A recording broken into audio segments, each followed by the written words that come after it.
नमस्कार दोस्तों। तो आपने इस वीडियो का थंबनेल तो देख ही लिया होगा। यहाँ पर एक सवाल पूछा गया है इंडियन अथॉरिटीज़ से कि इंडिया इजराइल से क्या सीख सकता है इस पूरे एपिसोड में, जहाँ पर आपने देखा कि किस तरीके से इजराइल ने 7 अक्टूबर के अटैक के बाद से हमास की क्या स्थिति की है, इस्माइल हानिया के साथ क्या किया, फवाद शुक्र के साथ क्या किया और अब लेबनान में वो क्या कर रहा है, हिजबुल्लाह को किस तरीके से वो हैंडल कर रहा है। ये सारी चीज़ें आपने देख चुकी हैं। अब इस पूरे एपिसोड में अगर आप देखो तो यहाँ पर अगले 10-15 मिनट में हम इस चीज़ के बारे में ही बात करने वाले हैं कि हमें इजराइल से क्या सीखना चाहिए, इंडिया को इजराइल से क्या पिकअप करनी चाहिए, क्या चीज़ें। इजराइल ने बहुत इम्प्रेसिव तरीके से जो उनको अपॉर्चुनिटी मिली है ना, उसको बुनाया है टेररिज्म से हमेशा के लिए निजात पाने के लिए। मतलब उन्होंने ऐसा कर दिया है हमास और हिजबुल्लाह की हालत कि अब वो दोबारा से सर उठाने में उनको 10 साल लग जाएंगे। क्योंकि देखिए, ये कोई बहुत लीगल ऑर्गेनाइजेशन तो है नहीं कि इनको बैंक से लोन मिल जाता है, फंडिंग मिली और फिर जा करके हथियार खरीद लिए, वैसा वाला सीन तो है नहीं। इनको तो सारे बैक डोर से ही सब कुछ चीज़ें मिलनी है। अब जब आप सप्लाई चेन ही किसी का तोड़ दोगे, जब आप उसके जो लीडर जिसने वो पूरा ऑर्गेनाइजेशन बनाया उसको ही मार दोगे, उसके सेकंड लेवल के लीडर्स को ही मार दोगे, उसके थर्ड लेवल के लीडर्स को ही मार दोगे, तो फिर आपको कम से कम उसको दोबारा से वो पूरा ग्रुप फॉर्म करने में 10 साल लग जाएंगे। तो इस तरीके से इजराइल ने अपने टेररिज्म से बहुत अच्छे तरीके से एक सिग्निफिकेंट निजात पा लिया है। क्योंकि मैंने आपको देखो पहले भी ये चीज़ें बताई थी कि ये मिलिटेंट ऑर्गेनाइजेशंस जो होते हैं इनको आप पूरी तरीके से नहीं उजाड़ सकते हो। क्यों नहीं उजाड़ सकते हो? बिकॉज ये बहुत सारे फंडामेंटल चीज़ों पर चलते हैं। ये कोई देश की आर्मी तो है नहीं कि जिनको हरा दिया और उन्होंने फिर हथियार सरेंडर कर दिए और उसके बाद एक एग्रीमेंट साइन हो गया, ऐसा कुछ होता नहीं है। ये तो छिप जाते हैं, फिर निकलते हैं, फिर रीग्रुप होते हैं, फिर अटैक करते हैं, बॉम्बिंग्स करते हैं, सिविलियंस को मारते हैं। ये सारा काम है, ये आर्मी से लड़ने का काम तो है नहीं इनका, तो इसलिए इनको मारना बहुत मुश्किल है। अब अगर आप सिचुएशन देखोगे इंडिया और इजराइल की, तो देखिए इजराइल जो है वो सेम उसी टेररिज्म से ग्रसित है जिस तरीके के टेररिज्म से इंडिया ग्रसित है। अगर आप कहोगे कि नहीं इंडिया ही कैसे ग्रसित है, और भी बहुत सारे देश हैं इसमें। देखिए अफ्रीकन नेशंस की मैं यहाँ पर बात इसलिए नहीं कर रहा हूँ क्योंकि वहाँ का जो टेररिज्म है वो थोड़ा डिफरेंट है। वहाँ का टेररिज्म डिफरेंट होने का मतलब क्या है कि वहाँ पर कोई जो बहुत सारे कंट्रीज़ जो हैं वो रिसोर्सेज की लड़ाई है। बहुत सारी कंट्रीज़ वहाँ पर इन्वॉल्व हैं। फ्रांस की वो कॉलोनीज रही हुई हैं। फ्रांस हमेशा से कभी फ्रांस ने उसको छोड़ा नहीं। सारे देश को तो आज़ाद कर दिया 60 में, लेकिन उसको कभी छोड़ा नहीं। वागनर ग्रुप वहाँ पहुँच गया, चाइना वहाँ पहुँच गया है। उसके बाद जो क्योंकि वहाँ पर सिग्निफिकेंट मुस्लिम पॉपुलेशन है तो अलकायदा और आईसिस जो है वो अपने अपने झंडे फहराने वहाँ पहुँच गए हैं। और उसके बाद लोकल यूथ्स को खड़ा करना, तैयार करना और फिर उनको अब लड़वाना आपस में, कोई बोको हराम तो कोई आईसिस के झंडे तले, ये सारी चीज़ें करवाना। तो अफ्रीकन नेशंस का जो टेररिज्म है वो थोड़ा डिफरेंट है और इजराइल और इंडिया के अंदर जो टेररिज्म है वो थोड़ा डिफरेंट है। इसलिए हम यहाँ पर इन दो कंट्रीज़ को कंपेयर कर रहे हैं। अब आप देखोगे सेम जैसा इजराइल का टेररिज्म है वैसा ही हमारे इंडिया में भी है। वही जैसा सेपरेटिस्ट मूवमेंट्स इजराइल के अंदर में चलते रहते हैं, वही सेपरेटिज्म इंडिया में भी है उसी प्रकार का। तो अब यहाँ पर इसीलिए इजराइल ने जो किया है पिछले 3-4 सालों में, उसको अगर आप स्टडी करते हो तो डिफेंस एक्सपर्ट्स का कहना है कि इंडिया उसको क्यों नहीं कॉपी करता है, एकदम वही चीज़ क्यों नहीं कॉपी कर सकता है। अब देखिए सेम जैसे इजराइल को आप देखिए कि इजराइल के केस में ईरान है जो कि स्पॉन्सर करता रहता है इन टेरर ग्रुप्स को। हमारे केस में पाकिस्तान है, हमारा प्यारा नेबर पाकिस्तान, वो जितना टेररिज्म है इंडिया में सारा स्पॉन्सर्ड बाय पाकिस्तान है। थोड़ा सा स्पॉन्सर्ड बाय बांग्लादेश भी है। तो ये स्पॉन्सरशिप जो है वो पाकिस्तान की तरफ से है और दूसरी तरफ इजराइल वाली ईरान की तरफ से है। तो मतलब सिचुएशन जो है वो सेम है। तो टेक्निक भी हमारी सेम ही होनी चाहिए जो कि इजराइल ने अपनाई है। अब देखिए इजराइल और इंडिया की जो सेम प्रॉब्लम्स हैं वो दूसरी कंट्रीज़ हैं, लेकिन उन कंट्रीज़ से हमारा कोई सीधा युद्ध नहीं है। हम पाकिस्तान के साथ कोई भी युद्ध में नहीं चले जाते हैं सीधा। हम पाकिस्तान के साथ जितने युद्ध लड़ चुके हैं उसमें हम ऑलरेडी पाकिस्तान को हरा चुके हैं। इसीलिए पाकिस्तान ने इन टेरर ग्रुप्स को खड़ा किया है। सेम इजराइल के साथ है, उनका ईरान से कोई सीधा युद्ध नहीं है। वो ऐसे छोटे छोटे मिलिटेंट ऑर्गेनाइजेशंस के थ्रू लड़ रहे हैं। तो हमारी लड़ाई फिलहाल इन मिलिटेंट ऑर्गेनाइजेशन से है और इनके सप्लाई चेन से है। अब अगर आप इंडिया में देखोगे कश्मीर के अंदर में तो 3 सबसे प्रमुख टेररिस्ट ऑर्गेनाइजेशंस हैं।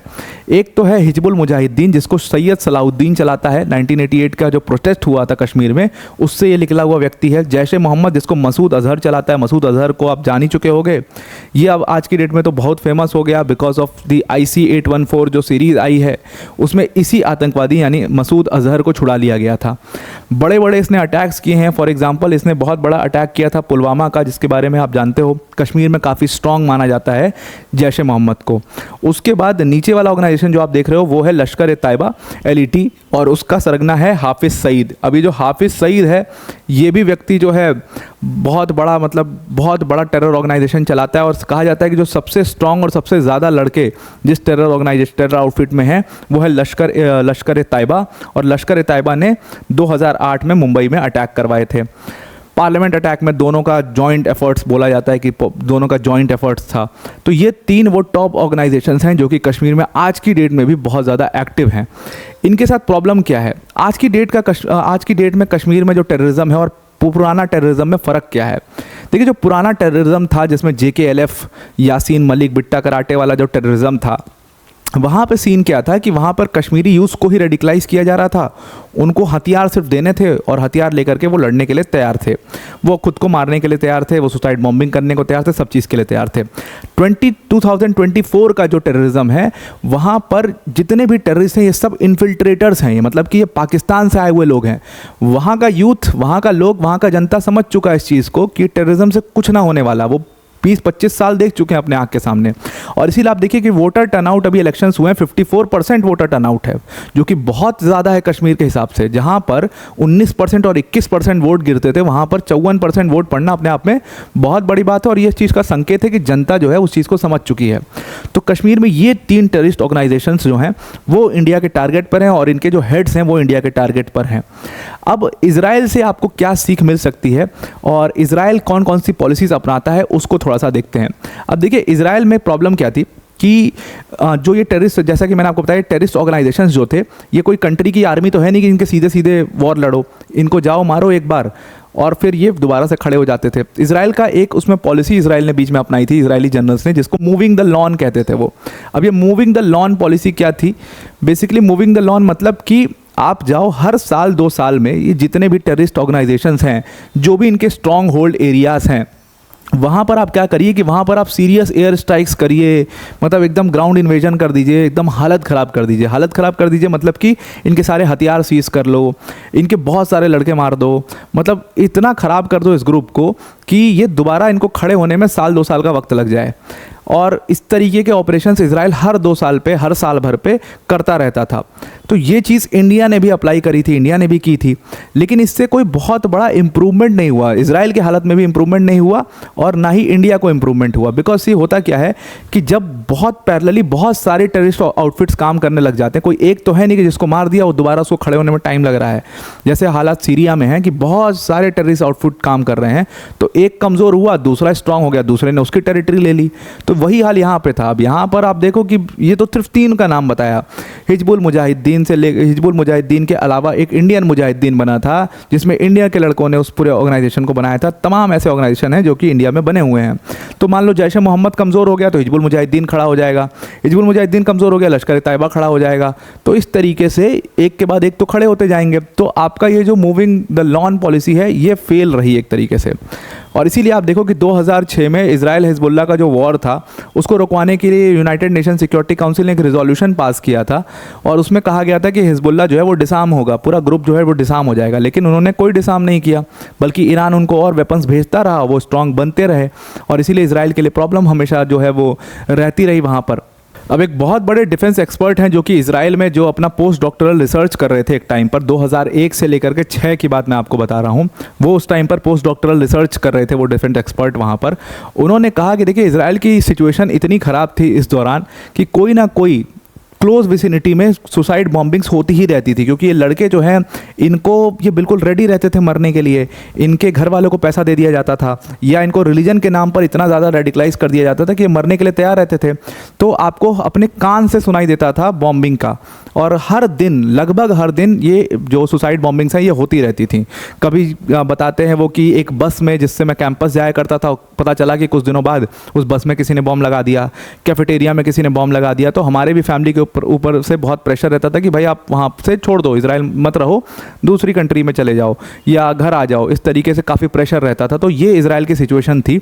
और फिर इस चीज़ को रिकॉग्नाइज करके इसराइल ने क्या किया कि इसराइल ने अपने पॉलिसीज़ में चेंज लाया, और दो पॉलिसीज जिससे सबसे ज़्यादा इसराइल को फ़ायदा हुआ है वो दो, पहले तो इनकी पॉलिसी थी ये वाली मूविंग द लॉन वाली, उसको उन्होंने छोड़ दिया, और दो पॉलिसी जिससे उनको सबसे ज़्यादा फ़ायदा हुआ है, एक तो उन्होंने क्या किया कि पैलेस्टीनियंस और इजरायली सिटीजन्स के बीच में डिफरेंस करने के लिए उन्होंने फेंस बना दिया पूरे अलोंग दी बॉर्डर, जिससे कि वो पैलेस्टीनियन और इजरायली पॉपुलेशन में डिफरेंशिएट कर सकें और उसके बाद टारगेट कर सकें। अभी प्रॉब्लम क्या है जम्मू कश्मीर में, इंडियन जो आर्मी है वो पूरी तरीके से full scale full fledged operation launch ही नहीं कर सकती किसी भी एरिया में, नहीं, क्योंकि वहाँ पर सिविलियंस बहुत बड़ी मात्रा में रहते हैं। कैसे पहचान करोगे कौन सिविलियन है कौन आतंकवादी है? इसराइल ने क्या किया कि पैलेस्टीनियन पॉपुलेशन और इजरायली पॉपुलेशन के बीच में डिफरेंस कर दिया। कैसे डिफरेंस किया? अगर आप इस मैप के थ्रू देखोगे तो उन्होंने क्या किया कि ये जो पूरा एरिया जो कि इजराइल से लग रहा है गाज़ा का, उस पूरे एरिया पर उन्होंने बहुत लंबी लंबी 2-2 करीब 6-6 मीटर की वॉल चला दी। ये तो इजिप्ट वाला एरिया इसलिए इसको खुला छोड़ दिया है, बाकी पूरा इजराइल के साथ जो बॉर्डर लग रहा है उस पर उन्होंने वॉल चला दी। अगर आप रियल फुटेज देखोगे तो कुछ इस प्रकार की वॉल दिखती है। अब इस वॉल की वजह से इनको काफ़ी ज़्यादा कंडेम भी किया गया, यूएन ने काफ़ी कंडेम किया, इवन यूएस ने कहा कि नहीं आप ऐसे कैसे डिवीजन कर सकते हो लोगों में, मतलब ये आप ही की जो टेरिटरी है, पैलेस्टीनियंस को आपने अलग कर दिया। यहाँ तक कि कहा गया कि जानवरों को भी इसराइल ने अलग कर दिया कि ये पैलेस्टीनियन जानवर हैं, ये इजरायली जानवर हैं, ये यहाँ नहीं आ सकते, ये यहाँ नहीं जा सकते। ये तो खैर वैसे भी इसराइल वाले उधर नहीं जाएंगे, लेकिन ये इनका यहाँ आना तो पूरा चेकअप होगा, पूरा चेकिंग होगी, तब ये यहाँ आएंगे। बहुत ज़्यादा मात्रा में लेबर्स जो हैं वो इसराइल की जो प्रॉपर्टी सेक्टर है वहाँ पर काम करते हैं पैलेस्टीनियन लेबरर्स, लेकिन उनकी पूरी जांच होती है, एक एक को रडार पे रखते हैं ये लोग। तो इस तरीके से उन्होंने फेंसिंग जब कर दी तो उससे उनको काफ़ी इंप्रूवमेंट हुई।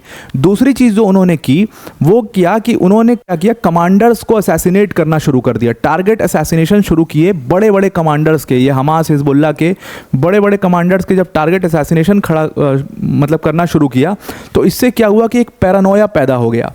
पैरानोया जैसे अभी के टाइम में आप देखो इस्माइल हानिया को मार दिया, उसके बाद वो फवाद शुक्र को मार दिया, अब जैसे इस्माइल हानिया को इन्होंने आईआरजीसी के गेस्ट हाउस में मार दिया तो अब सवाल सबसे पहले तो आईआरजीसी के ऊपर उठ जाएगा ना कि भाई कैसी सिक्योरिटी, मतलब ईरान के अंदर में आके किसी ने ऑपरेशन कर दिया, सब लोग अपने अपने कयास लगाते रह गए कि एयर स्ट्राइक किया है, एयर स्ट्राइक करता तो पूरा घर उड़ जाता, तो इसका मतलब साफ था कि अंदर घुस के मारा गया है। तो इल्ज़ाम जो है वो आईआरजीसी के कॉर्प्स पर लगने लग गए कि भाई इन लोगों ने ही मार दिया उसको पैसे लेकर के, और बहुत सारे आईआरजीसी के जो लोग हैं वो मोसाद के पेरोल पर काम कर रहे हैं। तो इसमें आपस में इन लोग की जो यूनिटी वो टूट जाती है, एक दूसरे पर इन लोगों का बिलीफ खत्म हो जाता है, और इसीलिए जब वो भरोसा नहीं कर पाते लोग एक दूसरे पर तो ये संगठित होकर काम नहीं कर पाएंगे, और उसके बाद ये कमज़ोर होना शुरू होंगे, तब आप इनके ऊपर अटैक कर सकते हो। वो काम इजराइल ने किया जिसकी वजह से उनको बहुत फ़ायदा हुआ। एक पूरा आप देखो कि ईरान जो है वो क्यों इजराइल के ऊपर अटैक नहीं कर पा रहा है, क्योंकि वो समझ ही नहीं पा रहा है कि एग्जैक्टली चल क्या रहा है। क्योंकि आईआरजीसी पर जब सवाल उठ रहे हैं तो अभी तो खुमैनी को अपनी ही जान की बहुत परवाह है कि मतलब मैं भी सेफ हूँ ईरान में कि नहीं हूँ, इसीलिए वो लोग अभी कुछ भी नहीं कर रहे हैं, because they are finding the moles in their group कि एग्जैक्टली ये कौन है जो कि इन्फॉर्मेशन लीक हो कर रहा है, और ये मोसाद की इतनी स्ट्रॉन्ग नेटवर्क ईरान के अंदर में कैसे है। तो ये सारी चीज़ें हैं जो कि इजराइल ने चेंज की हैं और उससे उनको काफ़ी ज़्यादा फ़ायदा हुआ है। तो जब इजराइल को उससे फ़ायदा हो रहा है और जब वो आईआरजीसी के गेस्ट हाउस में इस्माइल हानिया को मार सकते हैं, तो दूसरा सवाल, सबसे बड़ा सवाल ये है कि जैश ए मोहम्मद यानी कि मसूद अजहर और उसके साथ साथ लश्कर ए तैयबा यानी कि हाफिज़ सईद को, जो कि आईएसआई के गेस्ट हाउस में है, पूरी दुनिया को पता है ये बात, इस्लामाबाद और रावलपिंडी की जो आईएसआई के गेस्ट हाउस है इसमें ये मौजूद हैं, तो इनको क्यों नहीं मारा जा सकता है, ये एक बहुत बड़ा सवाल है जो कि इंडियन अथॉरिटीज़ से सारे डिफेंस एक्सपर्ट्स जो हैं वो पूछते हैं। बहुत बार आपने देखा होगा दाऊद इब्राहिम का नाम आया कि दाऊद इब्राहिम तक हम पहुँच गए थे लेकिन हम ऑपरेशन नहीं कर पाए, और ये है। तो दाऊद इब्राहिम तो देखिए आज की डेट में दाऊद इब्राहिम इज़ इररिलेवेंट, मतलब आज की डेट में तो वो कुछ भी नहीं है, लेकिन लश्कर ए तैयबा, मसूद अजहर, हाफिज़ सईद, इन लोगों को मारना बहुत इंपॉर्टेंट है। और अगर जब तक आप इन लोगों को नहीं मारोगे तब तक आपका टेररिज्म कश्मीर में नहीं रुकेगा। इजराइल ये इसका बहुत बड़ा उदाहरण है।